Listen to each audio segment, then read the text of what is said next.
Hai guys, selamat datang ke YouTube channel Mawi TV. Kali ni aku nak share kat korang pengalaman pemanduan untuk Pro 2 Arus. Okey, Pro 2 Arus ni adalah variant AV, iaitu berharga 73,000 lebih kurang macam tu.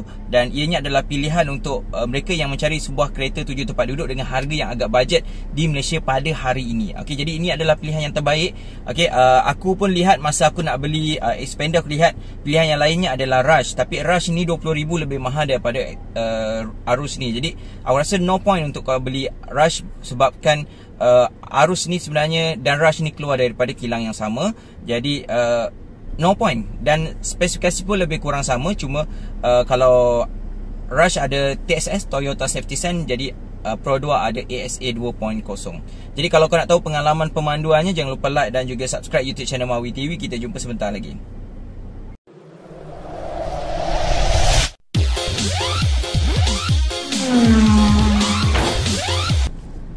Okey guys, jom kita pandu uji untuk Pro 2 Arus ni. Okey, menariknya Arus ni satu benda yang mungkin pada kereta lain tiada adalah dia ada eco idling, di mana penjimatan minyak lah, terutamanya untuk di traffic light. Okey, kemudian dia ada smart tag punya, okey, smart touch and go punya card. Kemudiannya dia ada climate control. Ni aku rasa yang agak menarik lah untuk kereta seharga ini. Dia ada benda-benda untuk yang dalam kereta-kereta lain mungkin tiada. Okey, dan kalau tengok ground clearance dia sedikit besar atau tinggi, jadi dia mudah lah untuk lalui jalan-jalan macam ni, jalan-jalan berbatu macam ni. Jadi agak selesa, dan taklah terlalu kita risau, okey, untuk terseret ke atau tersagat jalan.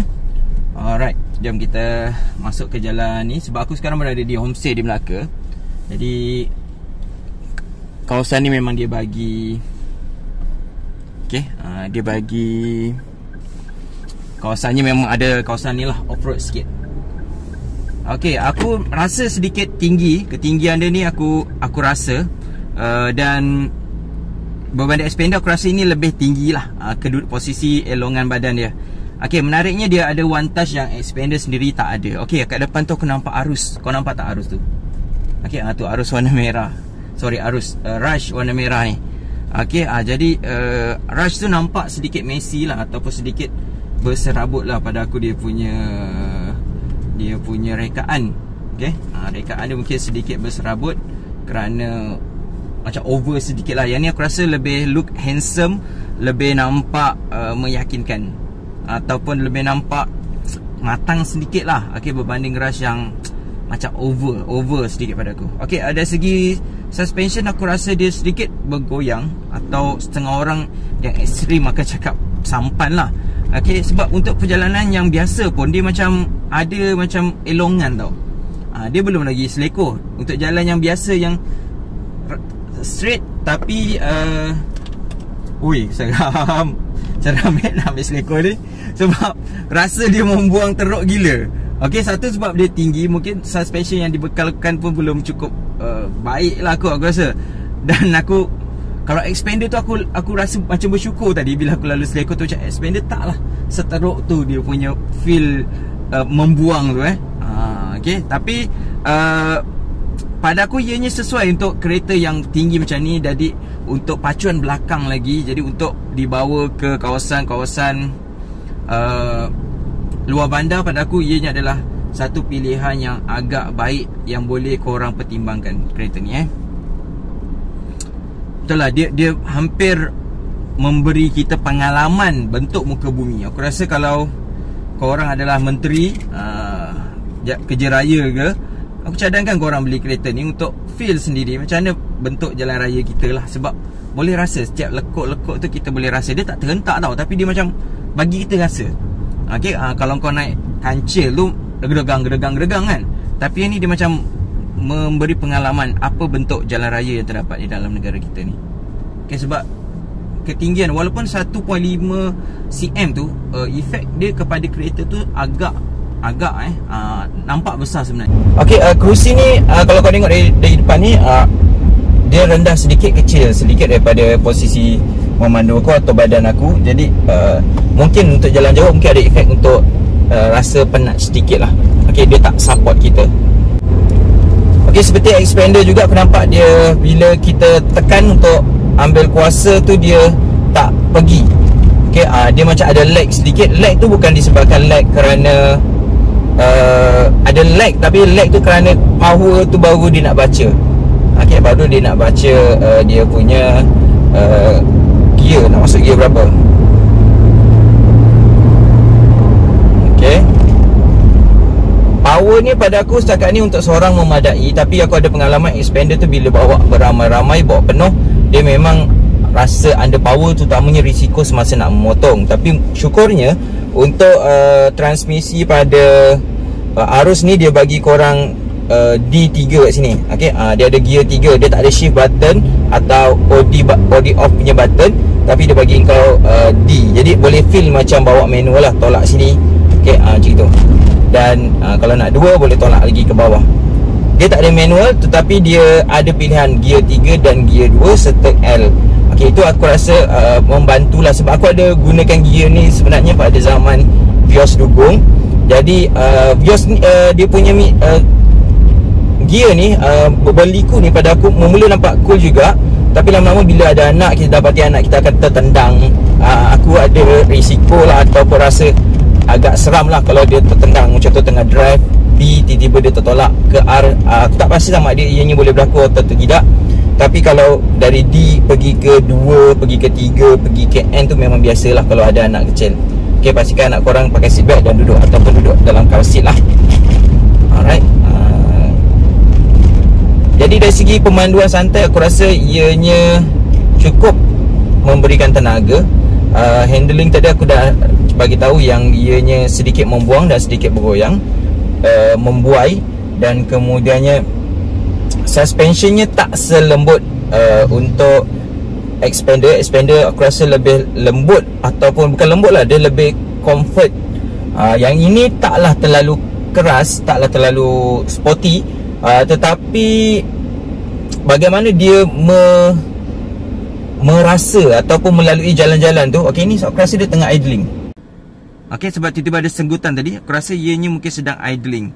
Okey, sebab idling dia tengah on ni. Okey, jadi aku rasa bila kita berhenti, idling tu berfungsi. Okey, contoh kalau kau tengok kat depan tu, traffic lightnya tinggal ada lagi 90 saat. Jadi itu mungkin proses yang boleh menjimatkan kau punya minyak lah. Itu ada teknologi yang pada aku agak bernilai juga. Tetapi aku ada motor yang mempunyai idling ni kadang-kadang leceh jugalah. Sebabnya bila kau berada dalam traffic light yang hanya berhenti beberapa saat, 10 saat, kau rasa macam leceh nak start and stop tu. Tapi untuk traffic light yang berminit-minit ni, aku rasa itu adalah perkara yang agak baik dan agak membantu penjimatan minyak. Cuma biasalah bila teknologi ni dia mungkin ada sedikit kelemahan-kelemahan lain lah. Contoh tadi macam idling lah. Okey, nampak tu, aku dah idling 55 saat, 56. Okey, dia ada tulis kat situ berapa banyak idling yang kita dah buat. Dan itu menunjukkan jimatnya penggunaan minyak tu nanti. Bila kita idling, kereta mati. Jadi jimat minyak. Okey, apa lagi yang aku boleh cerita? Aku rasa dari segi safety, aku rasa kereta ni lebih selamat daripada expander. Kalau korang nak beli kereta yang selamat, ini adalah kereta yang sesuai pada aku, kerana ianya datang dengan ASA 2.0, di mana dia ada, yang best tu dia ada, okey, nampak dia hidup sendiri Oh, maksudnya dia akan idling 1 minit je, kemudian dia akan hidup ke dia boleh setting, aku tak pasti. Tadi dia dah idling, kemudian dia boleh on sendiri tanpa aku tekan apa-apa pun. Okey, kereta ni dah ada hill start assist. Okey, di mana atau hill auto. Okey, hill start assist lah, di mana bila kita lepaskan minyak dia dah tak mengundur. Kemudian ASA tu yang paling suka adalah bila dia ada ni pra pelanggaran, bukan pre-collision tu biasa sama dengan Toyota. Dia ada pra, kalau kau miss, kalau kau tertekan, dia boleh potong kau punya tekanan tu. Okey, contohlah kalau kau tengah bawa kereta, tiba-tiba contohlah masa kau berada di parking mall yang ada tembok kat depan, kau tertekan gear N, satunya kau tekan R, tapi kau tekan terpergi kepada D, drive. Okey, jadi kereta ni boleh baca depan tu ada tembok dan dia boleh memutuskan korang punya kuasa yang kau bagi tu. Okey, jadi menyelamatkan korang daripada terlanggar tembok tu. Okey, itu aku rasa satu benda yang agak menarik lah. Macam juga kalau depan tu ada kereta lah, kereta tu berjalan tapi kau dah tekan minyak, kita akan berlanggarkan, tapi ini dia ada fungsi yang menyekat tindakan korang tu. Aku rasa itu yang agak menilai dalam ASA 2.0 ni. Aku sebenarnya tercari-cari juga di mana dia punya LDA, Lane Departure Alert ni. Aku rasa macam tak ada, sebab dia ada 2 kamera. Jadi aku confused, adakah kedua-dua tu tak ada LDA. Kalau macam Ativa tu ada, tapi yang ni aku rasa macam tak ada, sebab aku tak ada nampak button dan tak ada nampak dia punya apa-apa ikon yang ada pada dia punya cluster meter ni. Alright. Dan satu lagi keselamatannya, dia ada 6 airbag.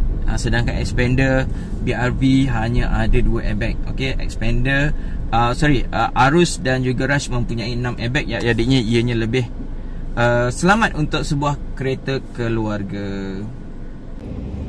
Okeylah, dari segi kesenyapan kabin, aku rasa kereta ni agak senyap. Okey, sebab aku hanya menggunakan jalan bandar, jadi tak cuba untuk bawa laju pada kelajuan tinggi. Dan kemudiannya enjin hanya masuk bila engkau tekan agak kuat, jadi dia akan mengaum sikit lah. Tapi aku tak dengar bunyi tayar dan juga bunyi angin. Yang hanya dengar adalah bunyi aircon saja setakat ni. Jadi aku rasa tu adalah sesuatu yang nilai tambah yang baik. Okay, ni baru bunyi enjin. Okay, bagusnya tak ada bunyi tayar. Okay, bunyi tayar dia sangat minima. Okay, ni bunyi enjin saja. Oh, betul lah, MVH dia agak baik sebenarnya, sebab tak ada bunyi. Aku hanya dengar sekarang ni, aku hanya dengar bunyi angin aircon saja. Okay, mungkin kita akan buat pengujian nanti kalau sempat, untuk menguji dia punya kadar kesenyapan kabin dia. Okay, sebenarnya aku dah tak tahu dah kat mana lokasi homestay aku stay ni. Jadi aku akan guna GPS sekejap lagi untuk lihat.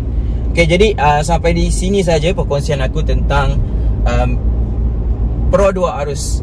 Okay, jadi kalau kau nak video-video yang lain, jangan lupa like dan juga subscribe YouTube channel Mawi TV. Aku akan share lagi video-video lain selepas ni. Dan jangan lupa untuk terus sokong aku. Terima kasih banyak-banyak. Okay, bye. Assalamualaikum.